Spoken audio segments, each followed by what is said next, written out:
এখন আমি আপনাদের সাথে শেয়ার করছি আম দিয়ে করে নেওয়া দুর্দান্ত সুস্বাদু একটি রেসিপি। আর এই রেসিপিটা খিচুড়ির সাথে আর মুড়ির সাথে খেতে কিন্তু খুবই বেশি সুস্বাদু হয়।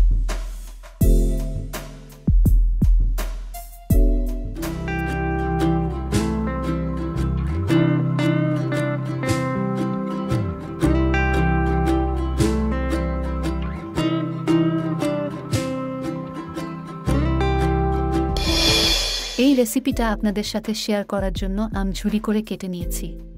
সাথে নিয়েছি পেঁয়াজ, কাঁচা মরিচ আর নিয়েছি আদা। সবকিছু একত্র করে খুব ভালো করে মিশিয়ে নিচ্ছি।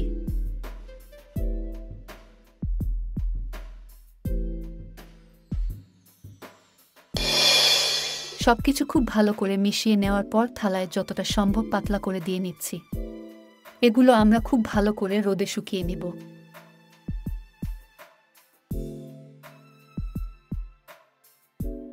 মিডিয়াম সাইজের 3টি আমের সাথে 1 কেজির মতন পেঁয়াজ, 250 গ্রাম নিয়েছিলাম আদা, আর মরিচটা আমি আমার টেস্ট অনুযায়ী নিয়ে নিয়েছি। এগুলো খুব ভালো করে শুকিয়ে নিয়েছে। খুব ভালো করে শুকিয়ে নেওয়ার পর এগুলো এখন আচার বানানোর জন্য নিয়ে যাচ্ছি। নিয়ে নিয়েছি আধা কেজির মতন সরিষার তেল। সরিষার তেলটা খুব ভালো করে গরম করে নিচ্ছি। তেলটা খুব ভালো গরম হওয়ার জন্য চুলায় দিয়ে দিয়েছি। পাশে আরেকটি কড়াইতে মশলাটা খালি কড়াইতে ভেজে নিচ্ছি। এখানে নিয়েছি জিরা, মৌরি আর ধনিয়া। বেশ অনেকগুলো শুকনা মরিচ খুব ভালো করে ভেজে নিয়েছি। এদিকে মশলাগুলো খুব ভালো করে ভেজে নিয়েছি। এগুলো আমরা ঠান্ডা হওয়ার জন্য রেখে দিয়েছি। তেলটা কিন্তু খুব ভালো করে অনেকটা টাইম নিয়ে গরম করে নিয়েছি। আম, আদা, কাঁচা মরিচ আর পেঁয়াজগুলো যে শুকিয়ে রেখেছিলাম এখন গরম তেলে দিয়ে দিচ্ছি।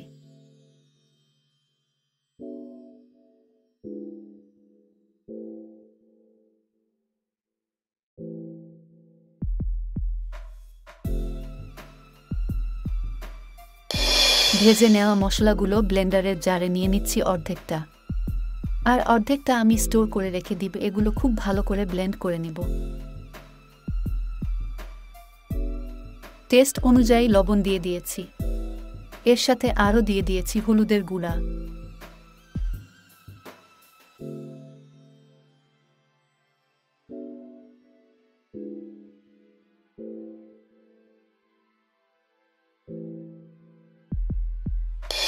ভালো করে ভেজে নিয়ে ঠান্ডা করে নিয়ে মশলাগুলো এখন আমি ব্লেন্ডারে ব্লেন্ড করে নিচ্ছি।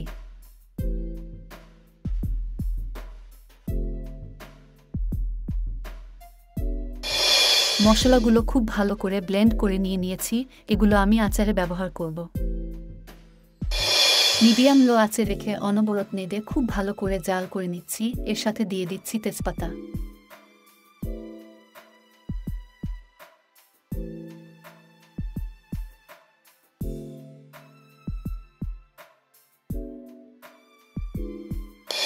তেলটা কিন্তু খুব বেশি গরম করে নেওয়া হয়েছিল। বেশ অনেকটা সময় রান্না করে নেওয়ার পর যখন ঠিক এরকম একটা কন্ডিশন চলে এসেছে তখন চুলার আঁচটা একদম কমিয়ে নিয়ে রান্নাটা করে নিচ্ছি।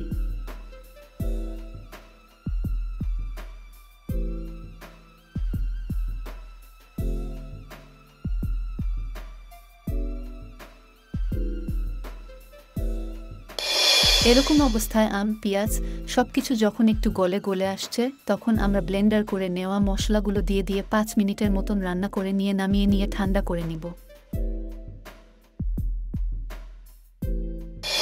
একদম ঠান্ডা হওয়ার পর আমি একটি প্লেটে মুড়ি আর চানাচুর নিয়ে এর সাথে আচার থেকে কিছুটা আচার তুলে নিয়ে মাখিয়ে নিচ্ছি। এটা কিন্তু ঝালমুড়ি থেকেও অনেক বেশি টেস্টি হয়। খুবই বেশি টেস্টি একটি রেসিপি আপনাদের সাথে শেয়ার করলাম। ঠিক একই রকম বানিয়ে নিয়ে মুড়ি নয়তোবা খিচুড়ির সাথে খেয়ে দেখবেন। এটা কিন্তু খুবই সুস্বাদু হয় আর বেশ অনেক দিন যাবৎ সংরক্ষণ করে রেখেও দিতে পারবেন। সংরক্ষণটা অবশ্যই কাচের বয়ামে করতে হবে। আমি এরকম টাইপের কাচের বয়ামে নিয়ে সংরক্ষণ করে রেখে দিয়েছি। এগুলো কিন্তু বেশ অনেক দিন যাবৎ ভালো থাকবে আর মুড়ির হয়তোবা খিচুড়ির সাথে খেতে পারবেন। এই রেসিপিটি দেখে তোমাদের কেমন লেগেছে অবশ্যই কমেন্টস করে জানিয়ে দিবে। ভালো লাগলে লাইক করবে, শেয়ার করবে এবং সাবস্ক্রাইব করে আমার চ্যানেলের সাথেই থাকবেন।